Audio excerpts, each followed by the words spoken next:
Beneath the cold stillness of the Atlantic Ocean, hidden far from any shipping route or salvage operation, a long-lost cargo ship has finally been found. What makes this discovery truly astonishing isn't just that the vessel vanished without a trace decades ago, it's what was inside. When sonar scans revealed the location of the wreck, nobody expected the cameras to return images of neatly lined cargo holds filled with untouched, dustless vintage cars. And not just any cars, some of the most sought-after classic models in automotive history, still secured in their shipping crates, preserved by the crushing depths.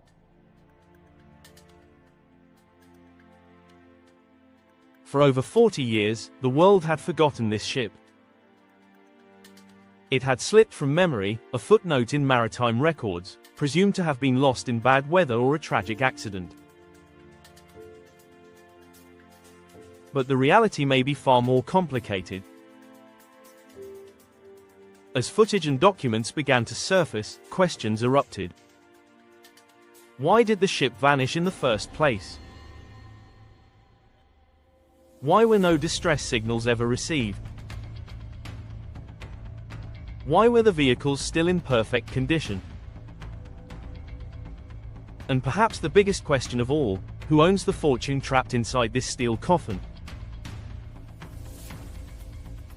The estimated value of the recovered vintage cars is already climbing into the tens of millions of dollars. Classic Ferraris, Aston Martins, Jaguars, each one worth a small fortune. Collectors, governments, shipping companies, and even descendants of the original crew are now entangled in a legal and emotional tug-of-war over what could be the greatest automotive treasure ever pulled from the deep.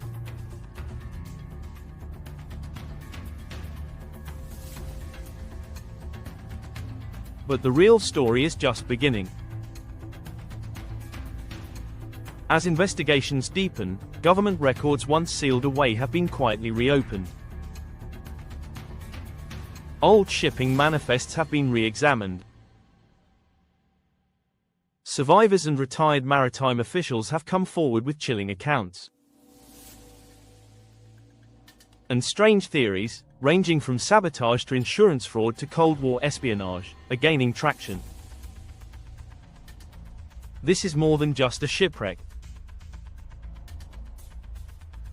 It's a mystery layered with history, hidden wealth, and unanswered questions. And as we unravel what happened to this lost vessel and its priceless cargo, we may uncover far more than we ever expected from the ocean's depths.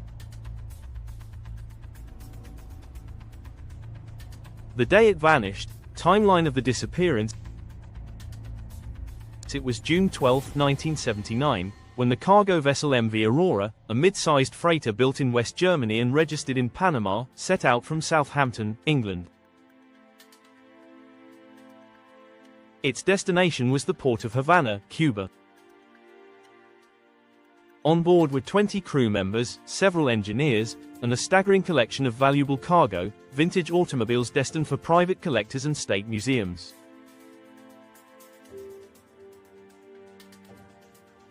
Among the vehicles listed on the ship's manifest were rare 1960s Ferraris, multiple Jaguar E-types, a pair of Aston Martin DB5s, and a half-dozen Mercedes-Benz 300 SLs, including 3 gullwing editions. Even in 1979, the estimated total value of the shipment was over $5 million. In today's terms, that's well over $30 million. The Aurora was a trusted vessel. It had made dozens of transatlantic crossings without incident. Its captain, Henrik Voss, was an experienced mariner known for his meticulous logs and strict adherence to protocol. But none of that would prevent the strange chain of events that began to unfold after the ship left port. Weather reports indicated smooth sailing for the first several days. No significant storms were forecasted along its route. The ship was last recorded passing the Azores archipelago on June 16, where it made routine contact with a naval monitoring station via radio. That transmission would be the last anyone ever heard from the Aurora. The message itself was unremarkable, a standard report on speed, direction, and fuel status. Nothing suggested distress or technical difficulties. But after that call, the Aurora simply vanished. Hours turned into days with no further communication. When the ship failed to arrive in Havana on its scheduled date, concern turned into panic. Maritime authorities in both the UK and Cuba initiated an emergency search and rescue operation. Aircraft, naval vessels, and even Soviet satellite surveillance were mobilized. The ocean was combed for wreckage, oil slicks, or emergency flares. Nothing surfaced. The Aurora had disappeared without a trace, like a ghost swallowed by the sea. Newspapers around the globe picked up the story. Headlines questioned how a ship carrying such rare and expensive cargo could disappear in one of the most well-monitored shipping lanes in the world.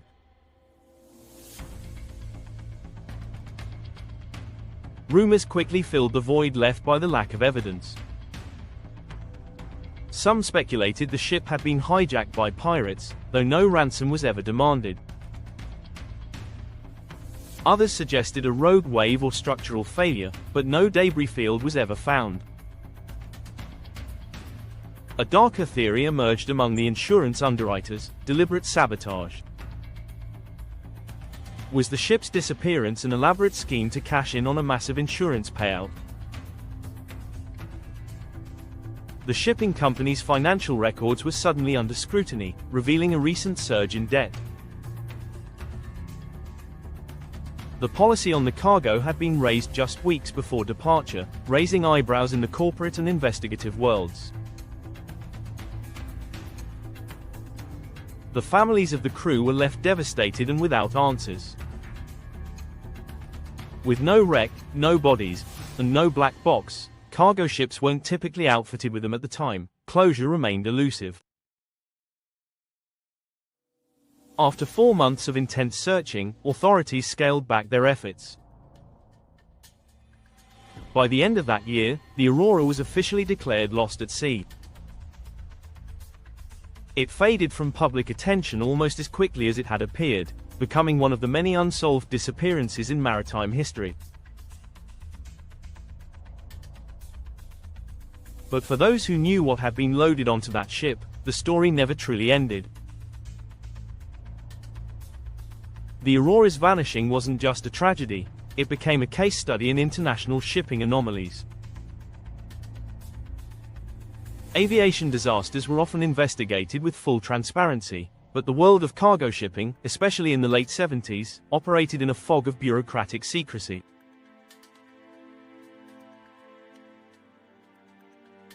Records were often incomplete, investigations underfunded, and shipping lanes vast and untraceable. For decades, conspiracy theorists, amateur sleuths, and maritime historians whispered about the Aurora, calling it the ghost freighter with a golden garage. But without evidence, their voices remained on the fringe, until the wreck was finally found. Now, with the discovery of the ship resting silently at the bottom of the ocean, those old theories have found new life. The timeline of its disappearance is no longer just an old mystery, it's a case being reopened by governments, journalists, and treasure hunters alike.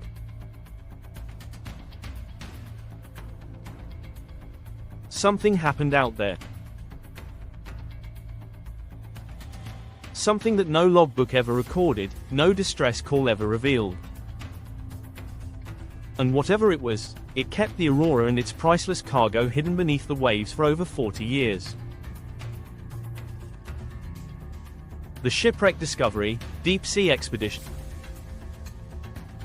for decades, the fate of the MV Aurora lingered in the shadows of maritime lore, a story half remembered by shipping historians and largely forgotten by the public.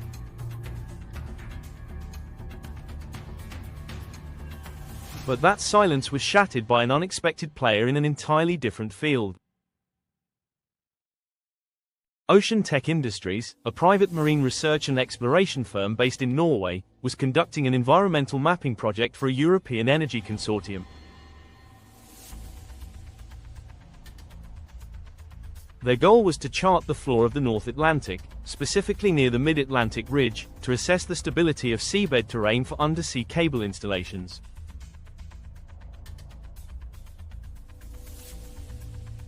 What they found, however, was far from anything they had anticipated. The expedition, which began in early spring, was led by Dr. Erik Jansen, a marine geologist with a background in tectonic mapping and underwater archaeology. Alongside his team was a state-of-the-art remotely operated vehicle named Nautilus IX, equipped with multi-beam sonar arrays, 4K underwater cameras, and robotic arms designed for both sampling and excavation.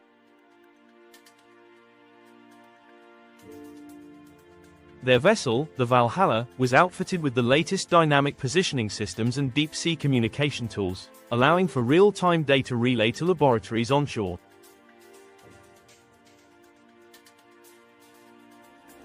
It was during a routine scan along the slope of an unexplored trench, roughly 700 nautical miles west of the Azores, that the sonar registered something unnatural.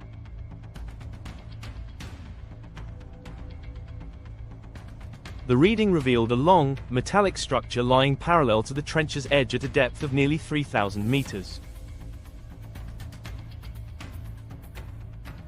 At first glance, it could have been a geological formation or some discarded naval equipment.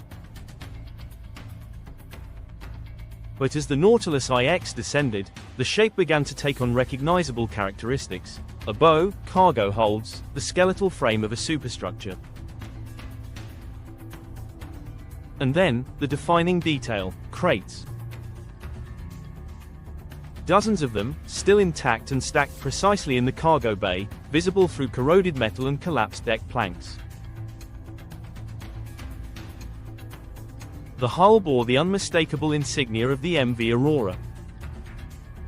The ghost ship had been found.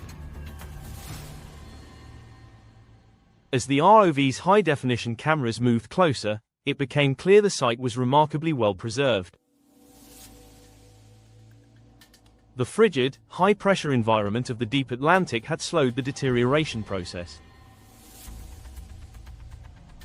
Much of the ship's exterior was encrusted with marine growth, but its core structures, including hatches, signage, and even intact stairways, had survived. The most astonishing images came from within the hold itself. Using one of the robotic arms to gently shift debris, the team revealed the long-lost prize, the shapes of vintage cars, some still bearing recognizable logos beneath layers of silt and rust.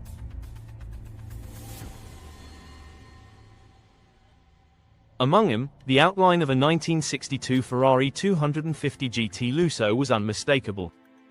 There was also a Jaguar E-type, its sleek curves visible beneath the debris. Several Mercedes 300 SLs, even their gullwing doors slightly ajar, lay like sleeping relics of another age.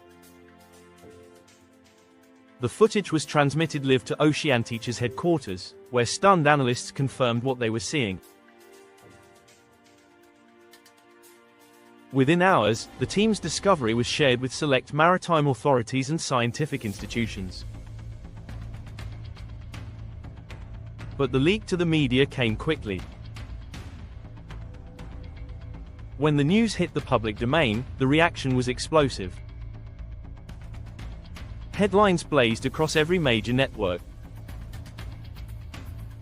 Sunken treasure of the sea found after 40 years, read one. Shipwreck discovery unveils classic car time capsule, announced another. Social media lit up with speculation. Was this a hoax?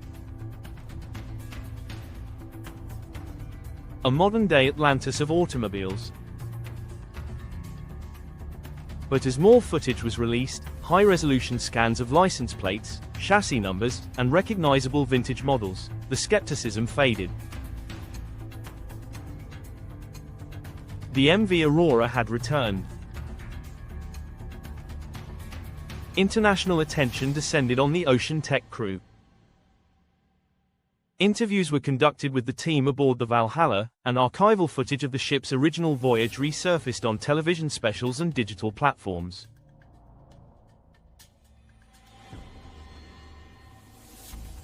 Historians began digging through forgotten files. Automotive experts were called in to estimate the condition and potential value of the vehicles. Some put the projected worth of the cargo at over $100 million if fully restored.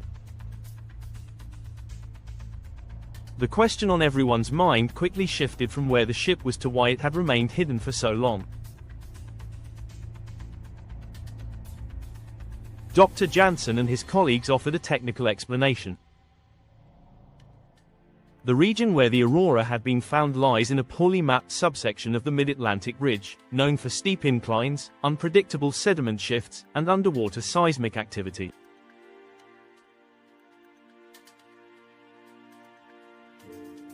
This part of the seafloor had been largely avoided by previous sonar mapping efforts due to its instability and depth.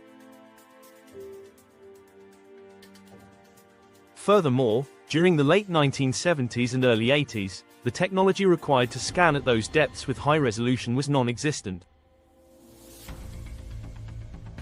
Without GPS, precise tracking was extremely difficult, and early sonar methods would have missed the ship entirely if it lay outside their narrow coverage swaths.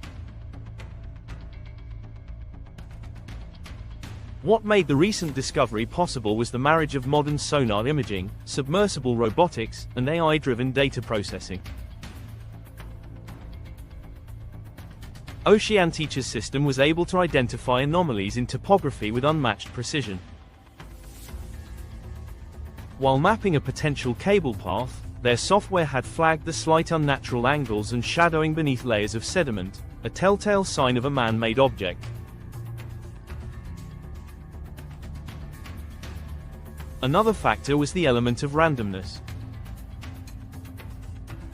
The search for the Aurora was never targeted.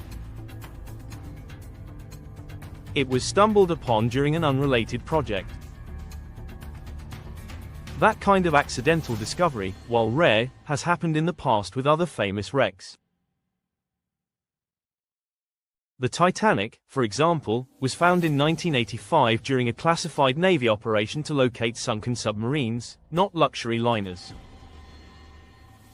Experts have now come forward to explain why wrecks like the Aurora remain hidden. The ocean is vast, and only a small percentage of its floor has been thoroughly mapped. Ships that vanish can drift for miles before sinking, often skewing search zones by hundreds of kilometers. Add to that the technical limits of the time and the natural camouflage of marine growth, and it becomes clear how a ship, even one carrying millions in rare cargo, could remain undetected for decades.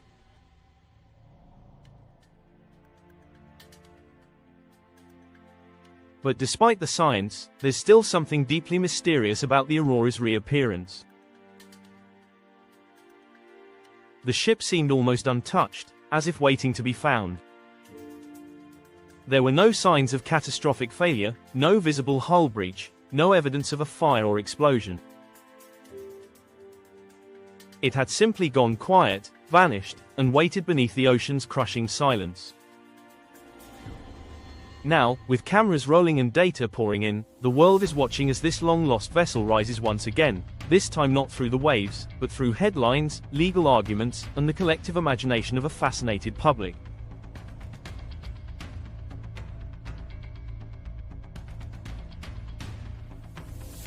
The mystery of its vanishing is finally giving way to something even bigger, the truth about what it carried, and why that truth was buried for so long.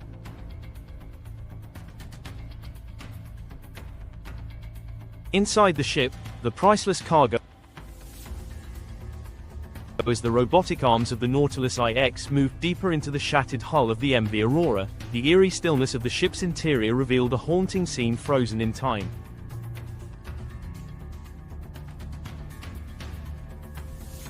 The cargo bay, though partially collapsed from the immense pressure of the deep sea, retained enough structure to shield much of its contents from the full brutality of the ocean.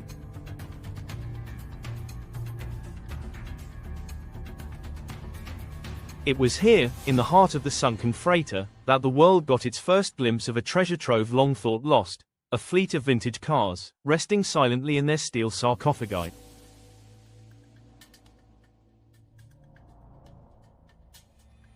Many of the vehicles were stored in thick, reinforced shipping containers, originally designed to protect them from humidity and physical damage during transit.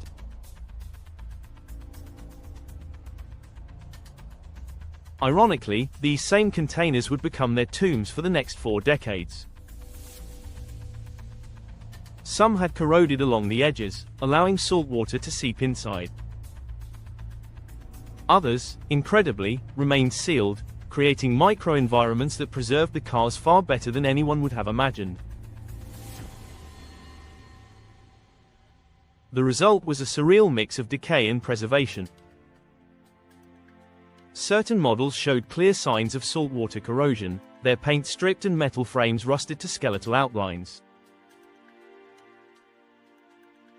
Yet others, to the astonishment of the recovery team, looked almost untouched, their chrome trim glinting under artificial light, leather interiors faded but intact, and in some cases, even tire treads still visible.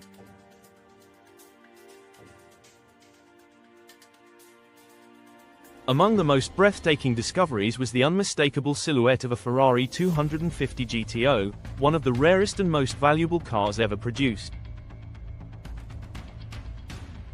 Only 36 of these masterpieces were ever built. Even in poor condition, a single unit can fetch more than $50 million at auction. The model found aboard the Aurora, based on chassis numbers and visible serial plate impressions, is believed to be the long-lost GTO once owned by a French collector who mysteriously vanished from the historical registry in the late 70s, just around the time the ship disappeared.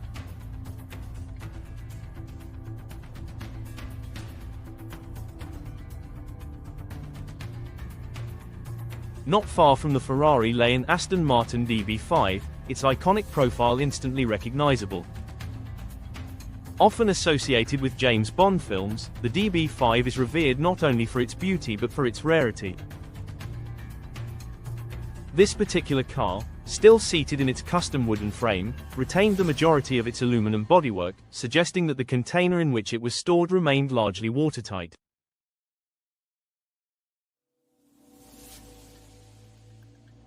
Experts believe the restoration cost could be minimal compared to its final sale value, which may exceed $4 million. Another breathtaking find was a Shelby Cobra 427, one of the most muscular and beloved American roadsters ever built. Its fiberglass body had resisted deep-sea decay better than expected, and despite clear signs of salt damage to the chassis, many of its original parts remained in recoverable condition.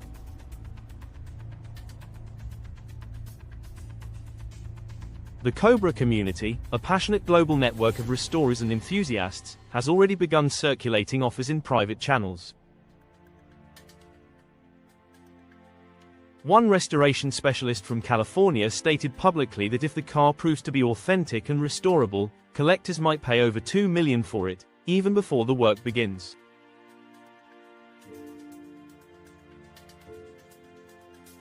And these were just the crown jewels.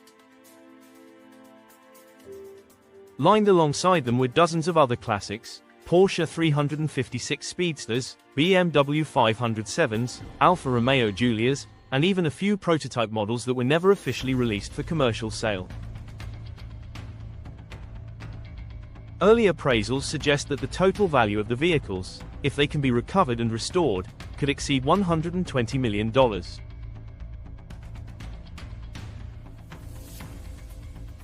That figure does not include the potential historical significance or rarity bonuses that come from owning vehicles thought to be permanently lost.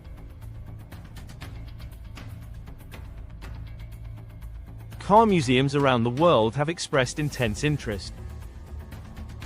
The Peterson Automotive Museum in Los Angeles, the Museo Ferrari in Maranello, and the British Motor Museum have all issued public statements expressing fascination and a willingness to collaborate on future exhibitions.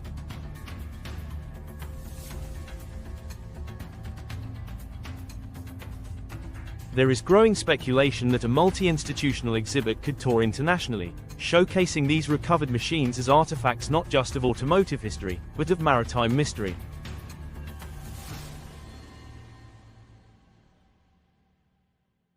However, this excitement is shadowed by a tangled web of insurance claims, corporate ownership debates, and international law.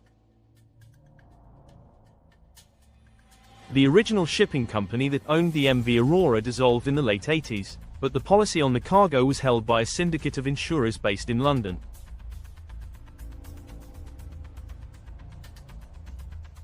Their records confirm payout claims were processed after the ship's disappearance, but the surviving documents are fragmentary. Legal representatives for the insurance underwriters are already signaling intentions to reclaim the cargo or at least a significant portion of its value.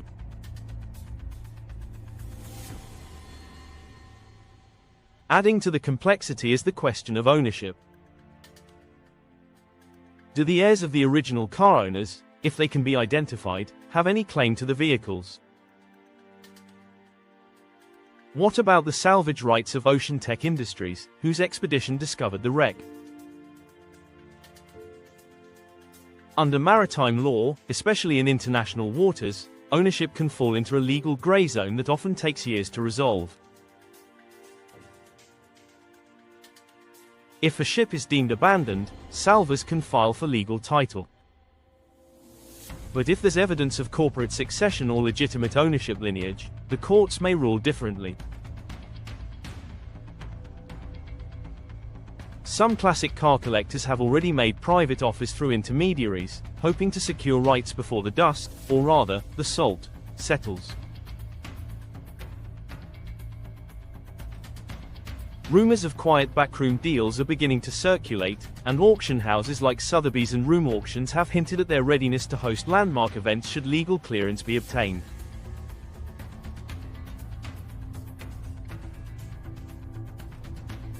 But for now, the cars remain in place, silently resting in the cold, dark cradle of the Atlantic, awaiting their fate. Marine engineers are assessing the feasibility of raising the containers without causing structural collapse. Preservation experts are working on strategies to minimize oxidation once the cars are reintroduced to surface conditions. And across the world, collectors are holding their breath, watching a story unfold that no one could have predicted. The discovery of these cars is more than a windfall for collectors. It is a living museum of forgotten craftsmanship, a time capsule from an era when design, speed, and elegance ruled the roads. Their survival against all odds is both a technological miracle and a poetic reminder of how the past can surface when we least expect it. And for those who have spent a lifetime chasing these machines on land, the idea that they've been sleeping at the bottom of the ocean all along feels almost mythic.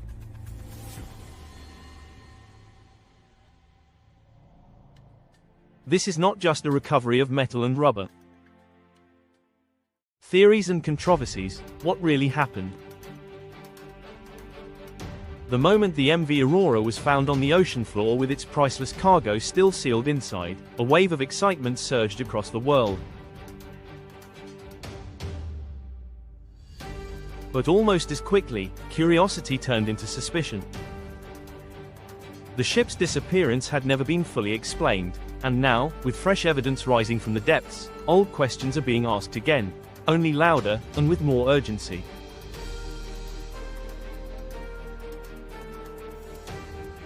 Why did the Aurora vanish without a distress signal? How could a ship that large, carrying a cargo so valuable, slip through every tracking system of the time? And perhaps most intriguing of all, was its disappearance truly an accident? Within days of the discovery, speculation erupted among journalists, historians, and online communities. One of the earliest theories to resurface involved a deliberate cover-up. In the late 1970s, Europe and the Americas were still gripped by the residual tension of the Cold War. The Aurora, though a commercial vessel, had been charting a course that took it close to naval testing zones and politically sensitive waters. Some believe that the ship was intercepted, not by pirates or rogue waves, but by an intelligence operation gone wrong. The presence of such high-value cargo, especially luxury European vehicles bound for Cuba, raised red flags in certain circles. Could the shipment have been mistaken for something else? Could military intervention have caused the vessel to disappear? Others point to more terrestrial possibilities. In the weeks leading up to its departure, the Aurora's shipping logs had been amended. New vehicles were added to the manifest late in the process, reportedly including several prototype models with no manufacturer ID. Some documents even suggest that one of the containers was labeled as diplomatic cargo, a classification unusual for a civilian freighter.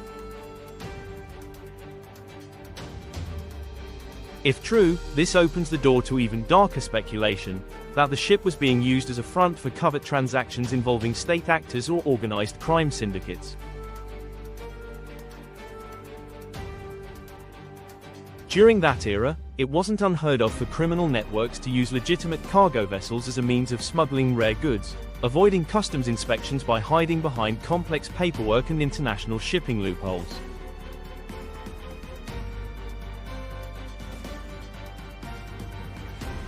Still, some believe the truth may lie closer to insurance fraud. The Aurora's insurance records reveal that the policy on the car shipment was increased just 6 weeks before departure, and not just by a small margin.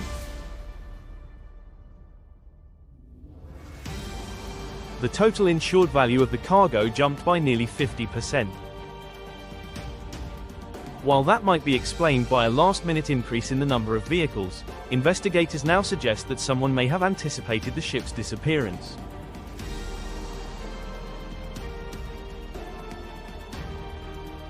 If the vessel had been deliberately sunk, it could have resulted in a massive payout, especially since the cargo was supposedly irreplaceable. What complicates this theory is that no distress signal was ever sent, and no escape pods were launched, leading some to believe the crew may have been in on it, or silenced before they could object.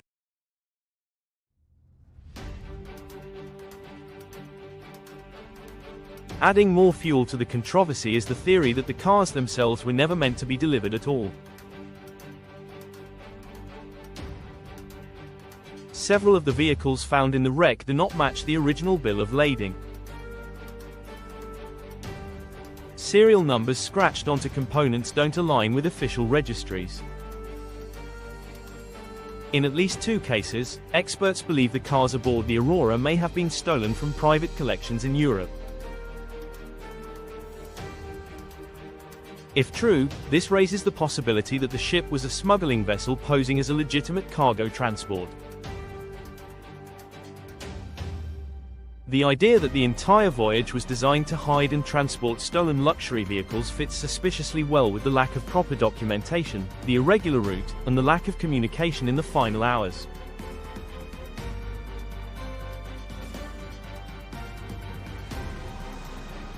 Even the navigational data adds to the mystery. Though GPS did not exist at the time, ships used a combination of radio signals, celestial navigation, and maritime charts to determine their position. Records from the ship's last known contact suggest it was on course, but the wreck was found hundreds of miles off its intended path. This has led to speculation that the ship may have been deliberately diverted. Some suggest the navigation system was tampered with, either by insiders working for a criminal group or by external actors who wanted the vessel to vanish.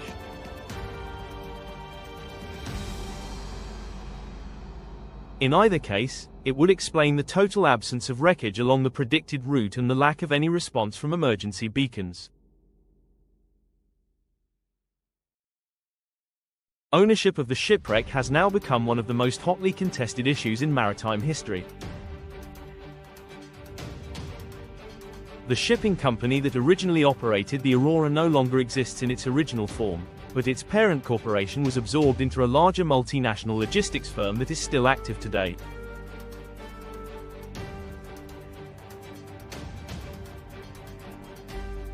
They have already filed initial claims asserting legal ownership of the vessel and its contents. Meanwhile, Ocean Tech Industries, the company that discovered the wreck, is arguing that under the principles of marine salvage, they are entitled to substantial rights over the cargo, if not outright ownership.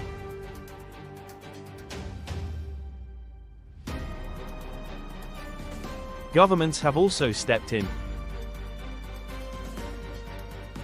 Cuba, the ship's intended destination, has expressed interest in recovering the cars, arguing that the vehicles were part of a state-sponsored import agreement at the time.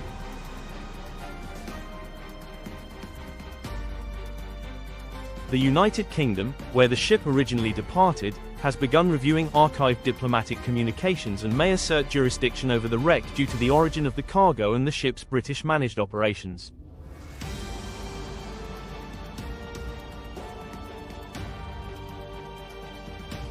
Maritime law experts warn that this kind of entanglement could take years to resolve in international courts, especially given that the wreck lies in international waters, where ownership rights are complex and often contradictory.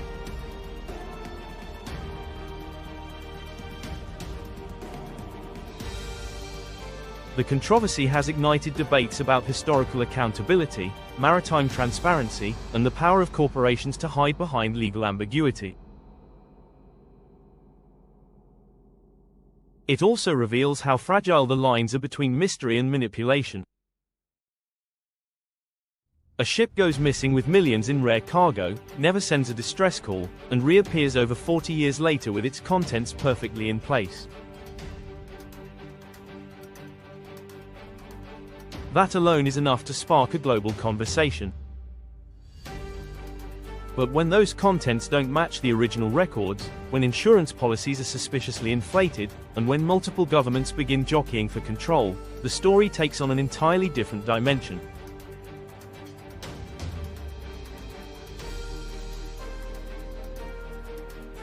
What really happened to the MV Aurora? Was it sunk on purpose, caught in a political trap, or simply the victim of a tragic accident no one could explain? The facts are murky, and the theories are many. What's certain is that the ship's discovery has pulled a hidden chapter of history back into the light, one that refuses to be buried any longer.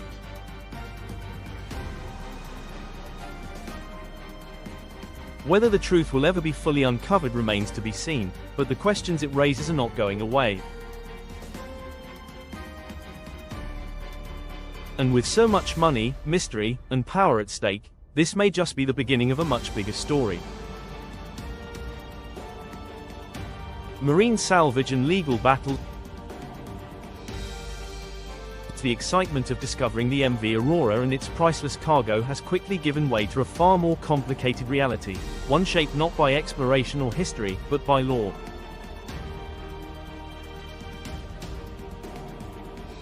What lies beneath the ocean may belong to no one at first, but the moment it's found, it belongs to someone. Or at least, someone claims it does. The discovery of millions of dollars worth of vintage cars inside a sunken freighter has triggered one of the most complex salvage and ownership disputes in recent maritime history, and the battle is only just beginning.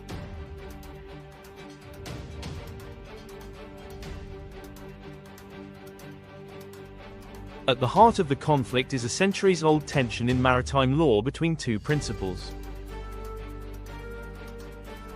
The first is salvage law, rooted in the idea that those who recover sunken ships or cargo are entitled to a reward for their efforts. This can range from a portion of the value to full ownership, depending on the situation. The second principle is the concept of original ownership rights, which holds that unless the owner has explicitly abandoned the property, they still retain legal claim to it, even if it has been lost for decades.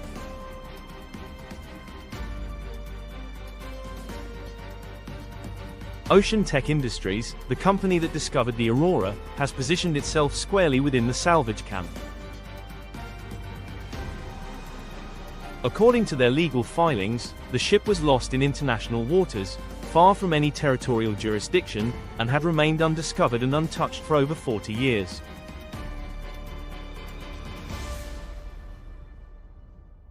Their legal team argues that by locating, documenting, and securing the site, Ocean Tech has fulfilled all requirements under international salvage law to claim a significant share of the recovered cargo, if not the entirety of it.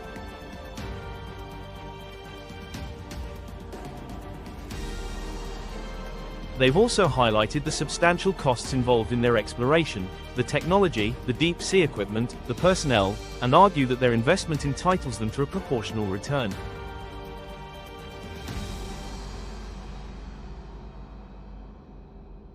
But that claim is far from unchallenged.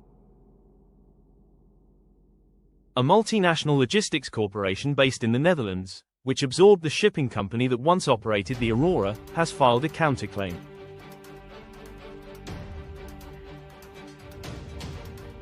They assert that the ship and its contents were never abandoned, only lost, and that insurance settlements paid in the 1980s do not negate their legal title to the cargo.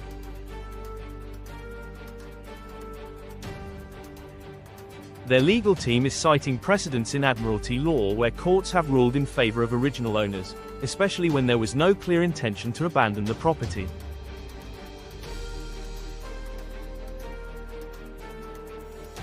This case has quickly escalated into an international affair. The governments of both the United Kingdom and Cuba have entered the discussion, each with their own stake in the outcome.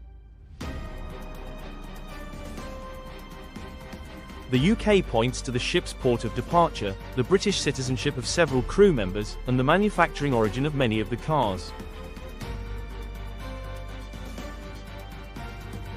Meanwhile, Cuba maintains that the cargo was en route to its state-run museums and private collectors under official contracts, meaning that the vehicles were part of a diplomatic trade process and thus subject to sovereign rights.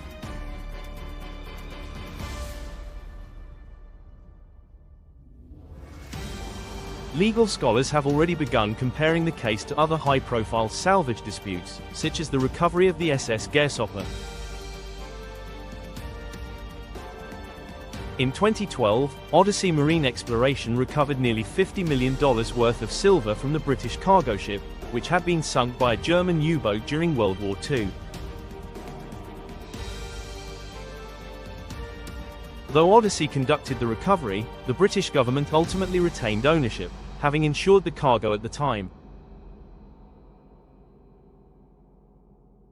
That case set a precedent that governments may assert rights to recovered property if proper documentation and compensation exist in historical records. Another relevant example is the RMS Titanic, whose artifacts sparked decades of legal contention. The Titanic was discovered in 1985 by Robert Ballard, but salvage rights were later awarded to RMS Titanic Inc., which conducted numerous recovery missions. However, their ability to sell or display artifacts was heavily restricted due to the ship's designation as a maritime memorial and the involvement of multiple nations.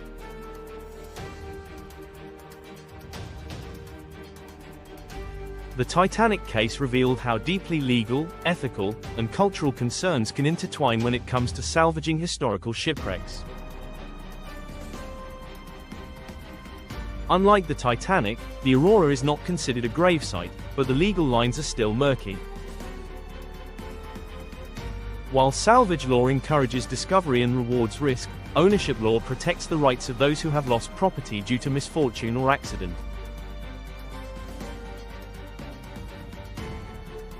courts must weigh whether a wreck is truly abandoned, which often hinges on intent, a legal grey area when the original owners are deceased, and the corporate entities that once held title no longer exist in their original form.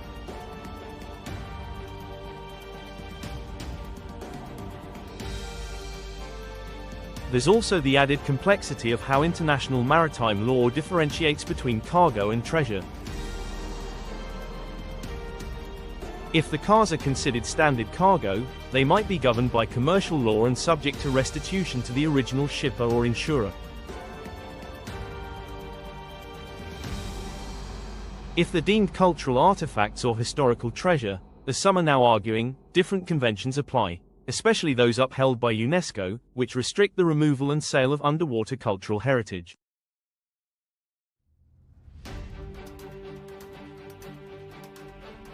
Ocean Tech, anticipating this angle, has been careful in its public statements. They've emphasized the scientific value of the discovery, proposed museum exhibitions, and hinted at educational partnerships, possibly to align themselves with heritage protection groups and avoid accusations of profiteering.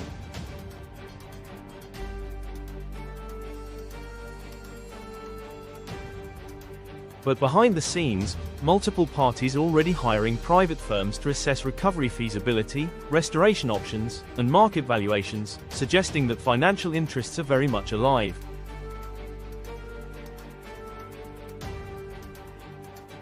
The media, too, has played a role in shaping the narrative. Public fascination with shipwrecks, lost treasure, and mysterious disappearances has made the Aurora's story go viral, placing immense pressure on the involved parties to act transparently.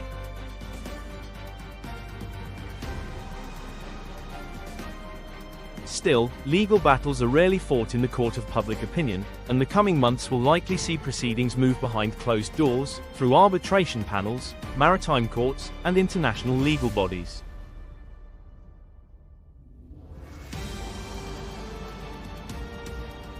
There is even speculation that the dispute may set a new legal precedent for shipwrecks discovered using autonomous and AI-guided exploration technology.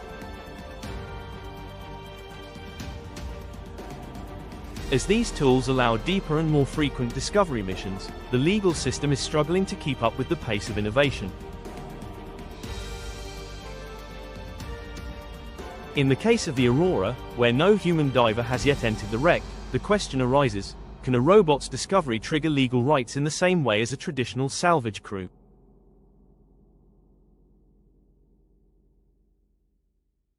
So far, no definitive answer exists, and many legal analysts are watching the case closely for clues to how future claims will be handled. For now, the Aurora remains on the seabed, its cargo undisturbed but not forgotten. Legal teams continue drafting motions, national agencies gather evidence, and historians pore over archives in search of documentation that could sway the outcome. This is not just a battle over cars or cargo. It is a test of how we assign value to history, who has the right to reclaim the past, and how modern law interprets old mysteries. The ocean may have kept the Aurora's secrets for 4 decades, but the surface world now holds the power to decide what happens next. And with millions at stake and reputations on the line, the fight for this ghost ship's legacy is far from over. Historical significance and car collector frenzy. The discovery of the MV Aurora and its submerged treasure trove of classic vehicles has triggered more than just legal debates and maritime excitement. It has ignited a cultural and emotional firestorm among historians, collectors, and enthusiasts who see vintage automobiles not just as luxury items, but as rolling works of art, symbols of their era, and vessels of personal and collective memory.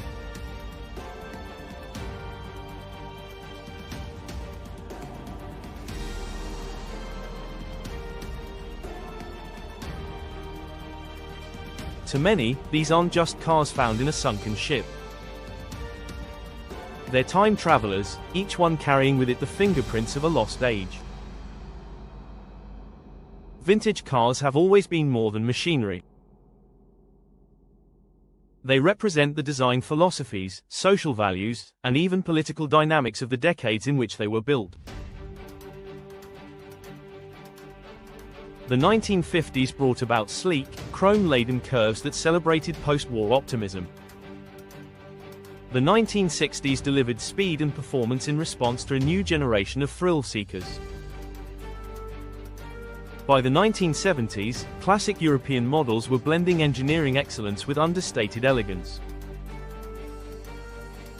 The vehicles found aboard the Aurora span this crucial period in automotive history, and that alone makes them significant. Preserved in their original state and untouched by modern modifications, they offer a rare glimpse into the untouched craftsmanship of the mid-20th century. For car historians, the discovery is nothing short of historic. Dr. Leonard Markham, senior curator at the British Motor Museum, described the find as a once-in-a-century moment. In a recent interview, he emphasized how unique it is to come across such a large and diverse collection of vehicles all originating from the same time period, stored under conditions that, ironically, may have protected them from the degradation they might have suffered on land.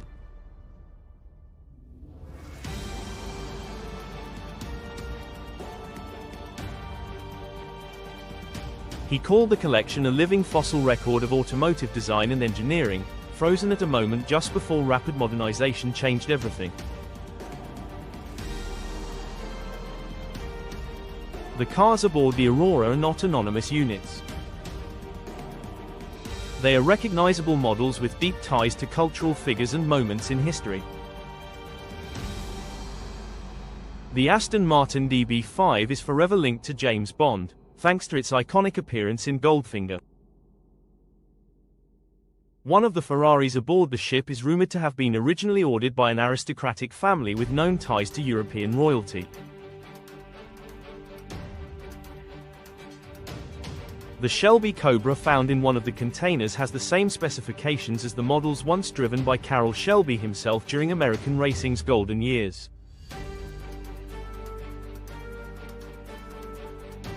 These associations only add to the vehicle's lore and value, making them far more than mechanical assets. They are characters in the story of the 20th century. Museums across Europe and the United States have already expressed a desire to collaborate on a global exhibit that would allow the public to witness these automotive relics in person.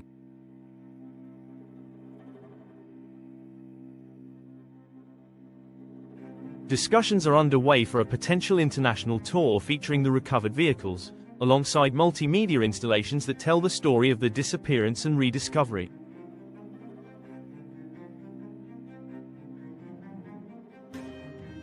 The Peterson Automotive Museum has proposed a dedicated wing for Shipwreck classics, while the Museo Ferrari has offered archival materials and expertise to authenticate and document the Ferrari models pulled from the ocean floor.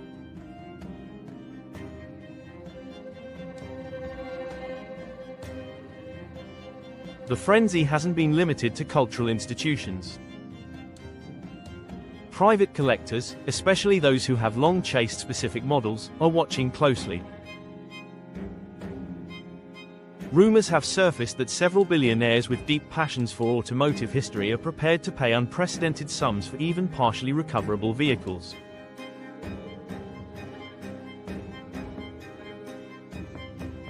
One anonymous source close to an international auction house suggested that early bids for the Ferrari 250 GTO may already exceed $70 million, assuming it can be safely retrieved and authenticated.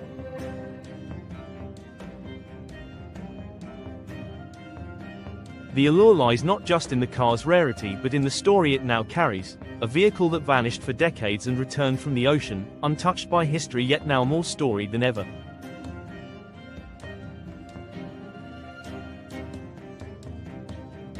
But beyond the excitement lies a serious question about the ripple effect this find could have on the classic car market. Supply and demand are delicate forces, and the sudden reappearance of dozens of rare, original condition vehicles could shift the market's balance.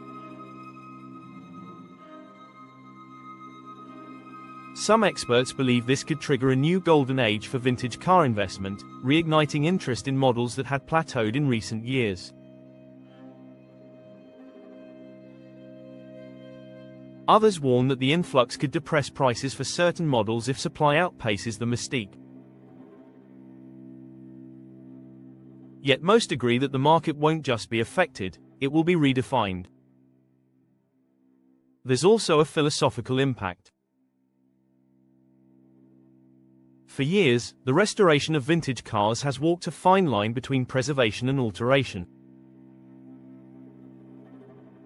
The discovery of unmodified, factory-original cars could set a new benchmark for what collectors and museums consider ideal. If these cars are restored, it may challenge traditional techniques and philosophies about authenticity, especially as debates rage over whether to maintain the current ocean-worn appearance or return them to showroom quality.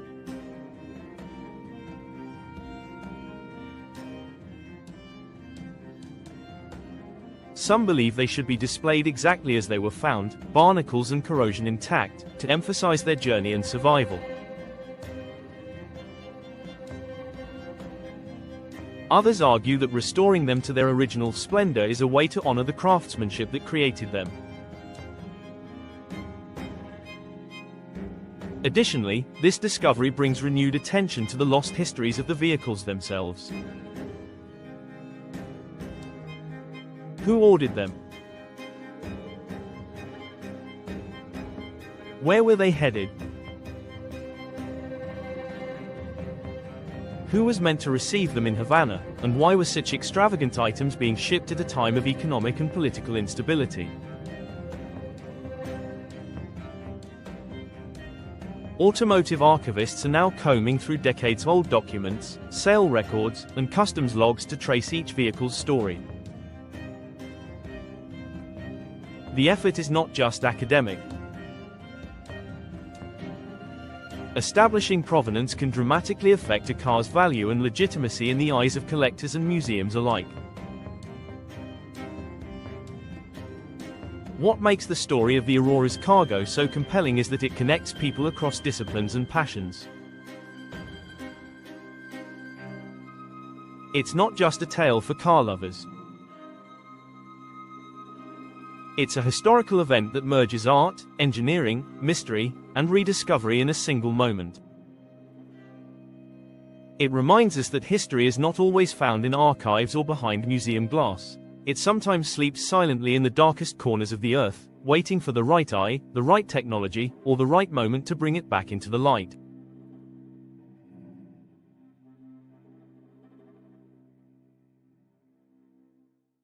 As the legal and technical hurdles to recovery continue to unfold, what's certain is that the frenzy surrounding these vehicles will not fade quickly.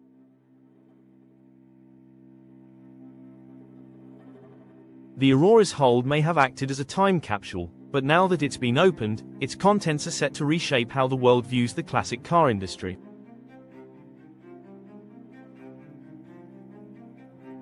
Not as a niche of wealthy hobbyists, but as a powerful, emotional, and deeply human connection to the past. This isn't just a salvage story. It's a resurrection. And for those who see cars as more than just machines, the awakening of these ocean-bound legends is nothing short of a miracle. Ocean preservation versus recovery, the ethical dilemma. As the global fascination with the MV Aurora intensifies, another question begins to rise quietly alongside the headlines and courtroom debates. Should we even bring these vehicles to the surface at all? Beyond the allure of vintage cars, beyond the potential profits and historical fascination, there is an ethical conversation now brewing beneath the surface.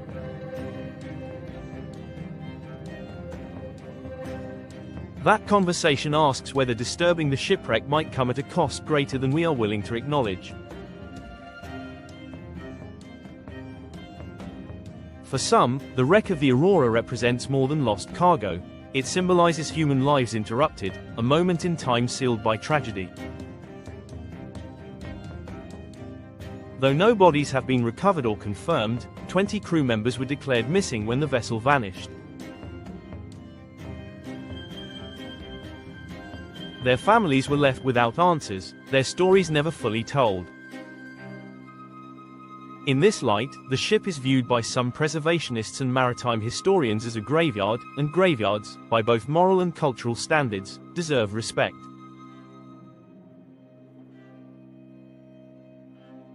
Should we be salvaging rare cars from a place that could very well be a final resting site? This dilemma is not new. It echoes the controversies that surrounded the Titanic, where thousands of artifacts were retrieved and exhibited while others called for the site to be left untouched as a maritime memorial.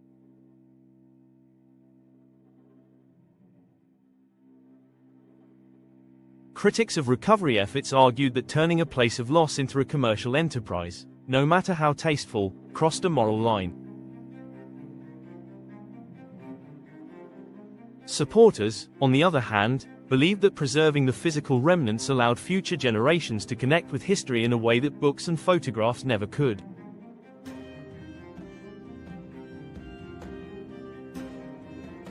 The Aurora is now caught in this same tension between reverence and recovery.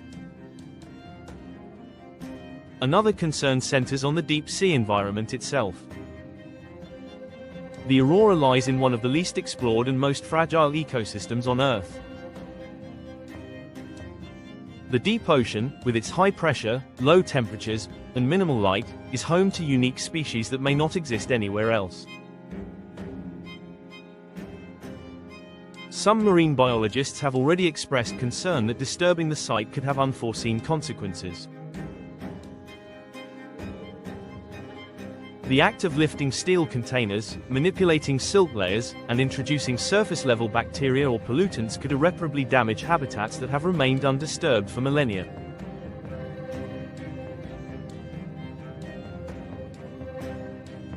In recent years, studies have shown that even the slightest disruption to these ecosystems can cause chain reactions that echo far beyond their immediate vicinity.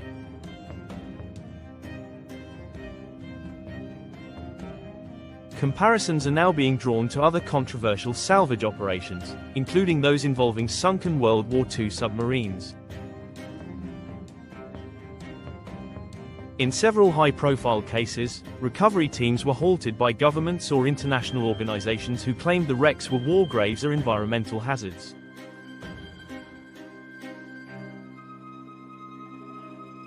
In 2002, the partial recovery of the German U-boat U-869 off the coast of New Jersey sparked an ethical firestorm after it was revealed that human remains might still be aboard. Similarly, efforts to raise sections of the USS Arizona were permanently shelved in order to preserve the dignity of those entombed within. These examples set important precedents about how we, as a global society, approach the delicate balance between honoring the past and extracting it.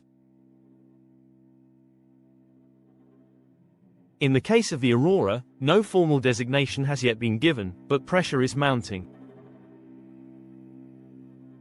Environmental advocacy groups are calling for an independent assessment of the site's biological importance before any further recovery operations are allowed.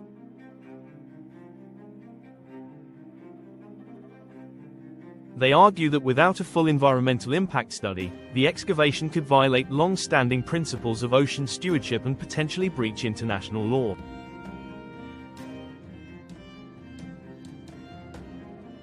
One such legal framework is the 2001 UNESCO Convention on the Protection of the Underwater Cultural Heritage.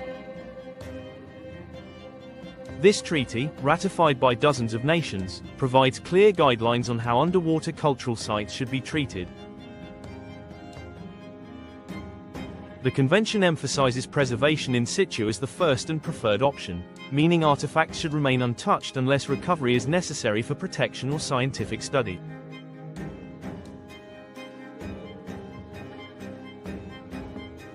Commercial exploitation is strongly discouraged, and the spirit of the law is one of respect and caution. Though not every country is a signatory, the ethical weight of the treaty has shaped modern maritime conduct around shipwrecks of historical significance. This puts ocean tech industries, as well as interested governments and private collectors, in a delicate position. Moving forward with large-scale recovery efforts without due diligence could trigger backlash not only from regulators, but also from the public.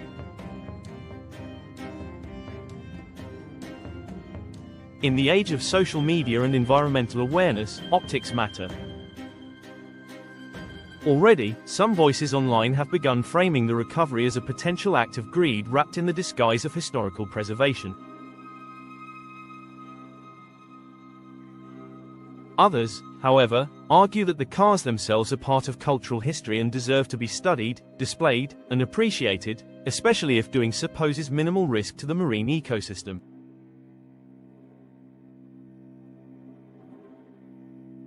At its core, the debate over whether to recover the Aurora's cargo is a question of values. Do we value what is hidden because it is untouched, sacred in its isolation? Or do we value what is recovered, made visible, and woven back into our understanding of the world? Can the two coexist, or must one be sacrificed for the sake of the other? The next chapter of the Aurora story will likely be shaped not by divers or historians, but by ethicists, marine biologists, and international law experts. Their input will determine whether the cars beneath the waves remain entombed, preserved as artifacts of mystery and memory, or whether they rise to the surface once more, gleaming, restored, and retelling a story that was nearly lost to time.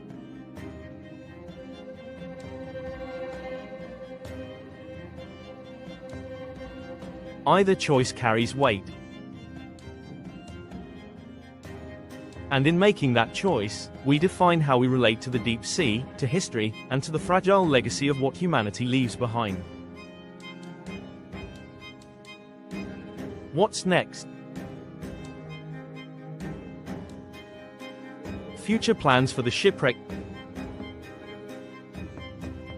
Now that the MV Aurora has been rediscovered and its secret is out, the world waits to see what happens next.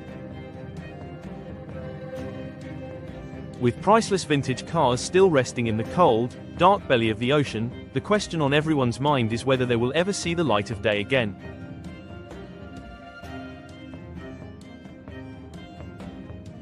Discussions are already underway, but the decisions ahead are anything but simple. Raising a shipwreck from 3,000 meters below the surface is no small task. It requires specialized equipment, months of planning, and a delicate balance between engineering precision and environmental responsibility. At this stage, experts agree that raising the entire ship intact is unlikely. The structural integrity of the hull has been severely compromised after decades underwater, and any full-scale attempt to lift it could cause it to collapse entirely.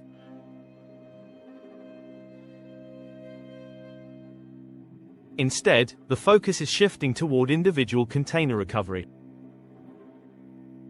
Engineers are mapping the most stable areas of the cargo hold using advanced sonar imaging and high-resolution scans, identifying which sections could be safely accessed and retrieved using deep-sea cranes and remotely operated vehicles.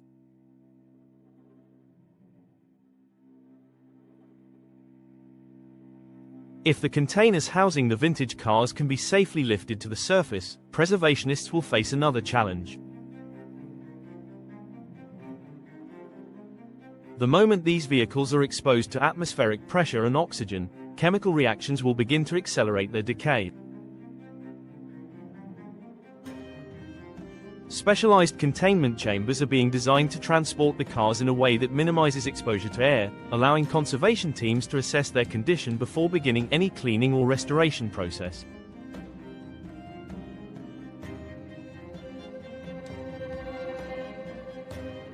Some experts are advocating for a minimal intervention approach, arguing that the cars should be displayed as they were found, corroded, encrusted, and ghostly, preserving the raw visual impact of their long slumber beneath the waves.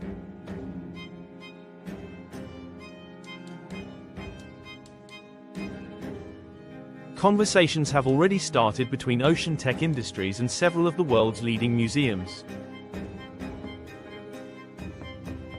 The concept of a rotating exhibition has gained significant traction. The Peterson Automotive Museum in Los Angeles and the British Motor Museum are both in talks to host early exhibits, while the Museo Ferrari has expressed interest in curating a special gallery dedicated to the recovered Italian models.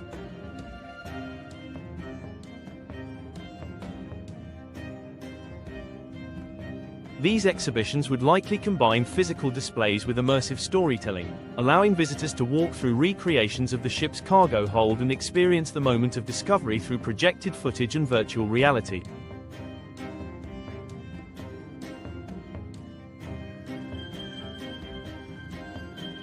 Parallel to these plans is a surge of interest from the entertainment world. Producers from Netflix and Discovery Channel have reportedly approached Ocean Tech with proposals for an exclusive documentary series chronicling the ship's history, disappearance, rediscovery, and ongoing legal battles.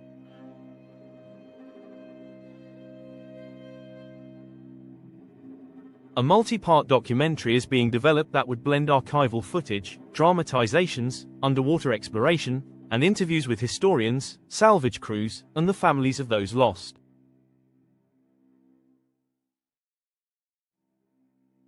The series promises to be more than a story about lost cars. It would be a human story, one of loss, greed, hope, and technological triumph. Netflix is considering integrating interactive features into the series, allowing viewers to explore the wreck digitally through their screens, navigating sections of the sunken ship and learning the backstories of each recovered vehicle.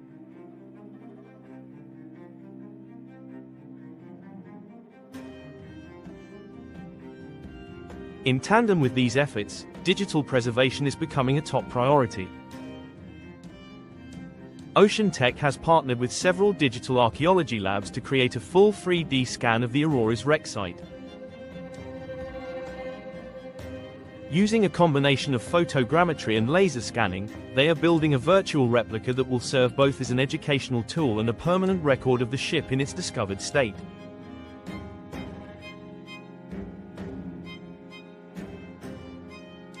This digital wreck will be available to researchers and the public alike, offering an unprecedented look into a site that few humans may ever physically visit.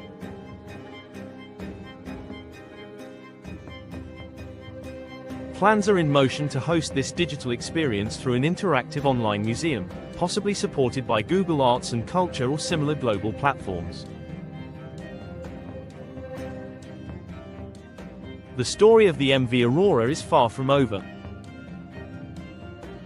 What began as a mysterious disappearance has now transformed into a multifaceted global project that spans science, history, culture, and media. Whether the cars remain underwater, become the centerpiece of global exhibitions, or star in a new wave of documentary storytelling, the impact of the discovery is undeniable.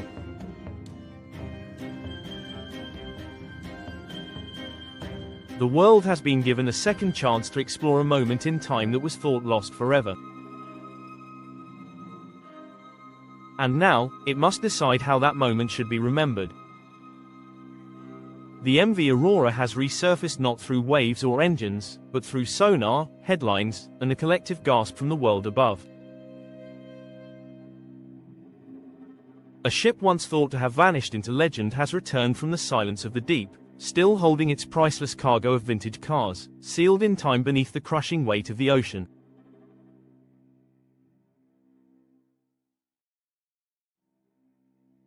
What began as a routine deep-sea mapping project quickly unraveled into one of the most extraordinary maritime discoveries of the modern era. The mystery surrounding the ship's disappearance remains unsolved. Its treasure, now confirmed to be real, sits at the center of legal battles and ethical dilemmas. Governments, museums, collectors, and corporations all want a piece of it, yet none can fully claim it, not yet. Beneath the fascination with the rare Ferraris and Aston Martins lies something far more powerful. The wreck has become a mirror to our past. It reminds us of the fragility of human endeavor, of the ambitions and errors that set vessels afloat and sometimes let them sink without a trace. It exposes the limits of technology in one era and the breathtaking reach of it in another. It brings to the surface forgotten names, unanswered questions, and artifacts once believed irretrievable. And through all of it, it holds us in suspense. Because if a fully loaded cargo ship carrying tens of millions in vintage vehicles can vanish without a trace and remain hidden for over 40 years, what else is still out there?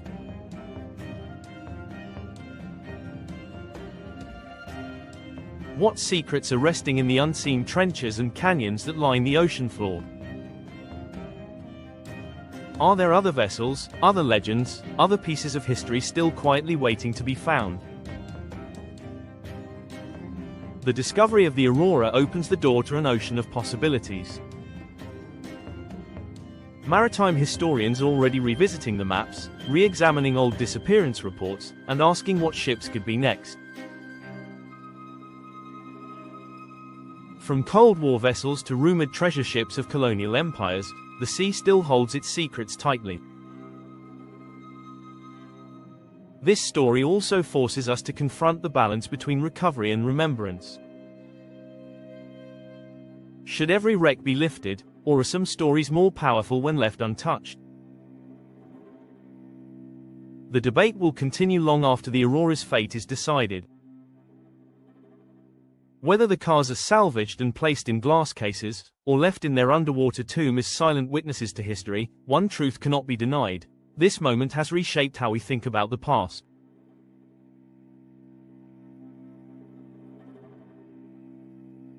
In the end, the MV Aurora is more than a shipwreck. It is a story of rediscovery. A reminder that no matter how far something sinks into darkness, time has a strange way of bringing it back to light. The ocean, vast and patient, may be hiding other chapters of human history just as extraordinary. And somewhere out there, beneath miles of water and centuries of silence, another forgotten